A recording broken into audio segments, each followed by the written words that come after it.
ഉത്തരേന്ത്യൻ സംസ്ഥാനങ്ങളിൽ കനത്ത മൂടൽമഞ്ഞ്. ഡൽഹിയിൽ നിന്നുള്ള 10 വിമാന സർവീസുകൾ റദ്ദാക്കി. 200 സർവീസുകൾ വൈകുന്നു.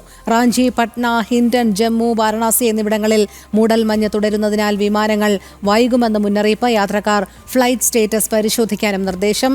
നന്ദഗോപൻ ചേരുന്നു വിവരങ്ങളുമായി. നന്ദൻ, ഉത്തരേന്ത്യൻ സംസ്ഥാനങ്ങളിൽ കനത്ത മൂടൽമഞ്ഞാണല്ലോ. നിലവിലിപ്പോൾ നിരവധി വിമാന സർവീസുകൾ റദ്ദാക്കിയെന്നാണ് മനസ്സിലാക്കാൻ കഴിയുന്നത്. എന്താണ് വിശദാംശങ്ങൾ? രോഹിണി, ഡൽഹി അടക്കം ഉത്തരേന്ത്യയിൽ അതിശൈത്യം തുടരുന്ന സാഹചര്യമാണ്. ഇന്ന് രാവിലെ തന്നെ ടെമ്പറേച്ചർ ഏതാണ്ട് 5 ഡിഗ്രി സെൽഷ്യസിലേക്ക് താഴുന്ന ഒരു അവസ്ഥയുണ്ടായിരുന്നു.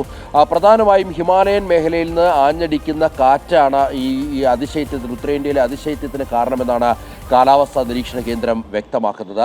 ഇതുകൂടാതെ തന്നെ കാഴ്ചപരിധി ഏതാണ്ട് 0 ഡിഗ്രിയിലേക്ക് അല്ലെങ്കിൽ 0-ലേക്ക് എത്തുന്ന ഒരു സാഹചര്യമാണ് നിലനിൽക്കുന്നത്. ഇതുകൊണ്ട് തന്നെ വിമാന, അതേപോലെ തന്നെ റോഡ്, റെയിൽ ഗതാഗതത്തെ ഇത് പൂർണ്ണമായും ബാധിച്ചു എന്നുള്ളതാണ് പ്രധാനമായും ചൂണ്ടിക്കാണിക്കപ്പെടുന്നത്. ഈ മൂടൽമഞ്ഞ് മൂലം ഡൽഹിയിൽ നിന്ന് ഏതാണ്ട് 10 വിമാനങ്ങളാണ് റദ്ദാക്കിയിരിക്കുന്നത്. ഏതാണ്ട് 200ഓളം സർവീസുകൾ ഇപ്പോൾ വൈകുന്നു എന്നുള്ളതാണ് ലഭ്യമായ വിവരങ്ങൾ. അതേപോലെ തന്നെ റെയിൽ ഗതാഗതത്തെയും കാര്യമായി ബാധിച്ചിട്ടുണ്ട്. പ്രത്യേകിച്ച് ഉത്തർപ്രദേശ്, അതേപോലെ തന്നെ ബീഹാർ മേഖലയിലേക്ക്, അതേപോലെ തന്നെ പശ്ചിമ ബംഗാൾ മേഖലയിലേക്കൊക്കെ പോകുന്ന ട്രെയിനുകൾ കാര്യമായി തന്നെ വൈകി ഓടുന്നു എന്നുള്ളതാണ് റെയിൽവേ വ്യക്തമാക്കുന്നത്. ഇതുകൂടാതെ ഈ ഇൻഡിഗോ വിമാന കമ്പനി യാത്രക്കാർക്ക് പ്രത്യേക നിർദ്ദേശം നൽകി. പ്രത്യേകിച്ച് റാഞ്ചി, പട്ന, അതേപോലെ തന്നെ ഹിൻഡൻ, ജമ്മു, വാരണാസി എന്നിവിടങ്ങളിൽ കനത്ത മൂടൽമഞ്ഞ് തുടരുന്ന സാഹചര്യമാണ്. അതുകൊണ്ട് ഇവിടേക്കുള്ള വിമാനങ്ങൾ വൈകുമെന്നുള്ളതാണ് പ്രധാനമായും ഇൻഡിഗോ വ്യക്തമാക്കിയിരിക്കുന്നത്. യാത്രക്കാർ ഫ്ലൈറ്റ് സ്റ്റാറ്റസുകൾ പരിശോധിച്ച് മാത്രമേ വിമാനത്താവളങ്ങളിലേക്ക് എത്താവൂ എന്നുള്ളതാണ് പ്രധാനമായും നിരീക്ഷിക്കുന്നത്. ഒപ്പം തന്നെ ഇതിനൊപ്പം ഈ വായു മലിനീകരണവും ഡൽഹി അടക്കമുള്ള ഉത്തരേന്ത്യൻ സംസ്ഥാനങ്ങളിൽ അതിരൂക്ഷമായി തുടരുന്ന ഒരു സാഹചര്യമാണ്. അതുകൊണ്ട് തന്നെ ജനജീവിതം വലിയ സങ്കീർണമായ അവസ്ഥയിലേക്ക് എത്തി എന്ന് വേണം വിലയിരുത്താൻ.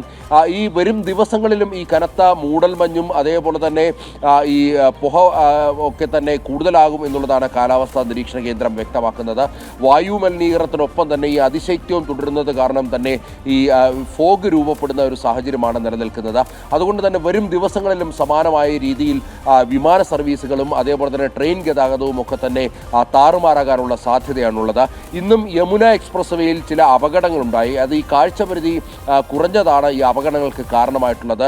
നേരത്തെ വലിയ അപകടങ്ങളുണ്ടായി, വലിയ മരണങ്ങളൊക്കെ തന്നെ സംഭവിക്കുന്ന സാഹചര്യമുണ്ടായിരുന്നു. ഏതായാലും ഇന്നിപ്പോൾ ചെറിയ അപകടങ്ങളാണ് യമുന എക്സ്പ്രസ് വേയിൽ സംഭവിച്ചിരിക്കുന്നത്. ആർക്കും കാര്യമായ പരിക്കുകളൊന്നും ഉണ്ടായിട്ടില്ല. ഏതായാലും ജനങ്ങൾ കൂടുതൽ ജാഗ്രത പാലിക്കണമെന്നുള്ളതാണ് ആരോഗ്യ വിദഗ്ധരും മറ്റും നൽകുന്ന നിർദ്ദേശം. പ്രത്യേകിച്ച് ഈ അതിശൈത്യത്തിനൊപ്പം വായു മലിനീകരണവും രൂക്ഷമായ സാഹചര്യത്തിൽ സ്വാഭാവികമായും റെസ്പിറേറ്ററി ഡിസീസ് ഒക്കെ തന്നെ കൂടാനുള്ള സാധ്യതയാണ് നിലനിൽക്കുന്നത് എന്നുള്ളതാണ് ആരോഗ്യ വിദഗ്ധരും മറ്റും നൽകുന്ന സൂചനകൾ. ഏതായാലും വായു മലിനീകരണം മറ്റും കുറയ്ക്കാൻ ഡൽഹി സർക്കാർ ഊർജിതമായ പരിശ്രമത്തിലേക്ക് കടന്നിരിക്കുന്നു. ശരി, എസ് നന്ദഗോപനാണ് വിവരങ്ങൾ നൽകിയത്.